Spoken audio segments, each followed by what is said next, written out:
كلمة في التقريب بين السنة والشيعة. هناك تشابه كبير عندما لحظة، أنت شرحت كثير على المهدي، أنت بما أنك إيراني نعم وعندك آخر دقيقتين. نعم.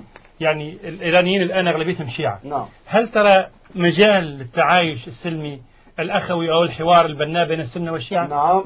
كيف يكون ذلك؟ هكذا صراحة دون تقية. أنا كنت من رجال الوحدة لما كان خميني في قم راسلته، وكنت شابا يافعا في تلك الفترة، وخامنئي كما قلت لكم زعماء الثورة كلهم يعرفونني، أو لا أقول كلهم، فيها مبالغة ولكن كثير منهم جاءوا إلى بيتنا، بيت أخي وأخي زعيم أهل السنة في إيران، وكلمته عند أهل السنة مثل كلمة الخميني عند الشيعة، والإيرانيين يعلمون ذلك. ولكن ما هو طريق الوحدة؟ طريق الوحدة أن يدعو الشيعة تقيتهم،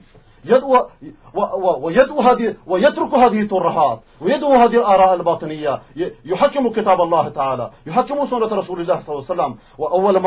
وأول ما بدأ بدعوة الوحدة هم علماء المسلمين في هذا القرن. وإن كنت أنا أرى كما ذكر العالم الفاضل المحقق مقدام دكتور ناصر بن عبد الله القفاري، مسألة التقريب بين أهل السنة والشيعة، وهو الوحيد في هذا الميدان.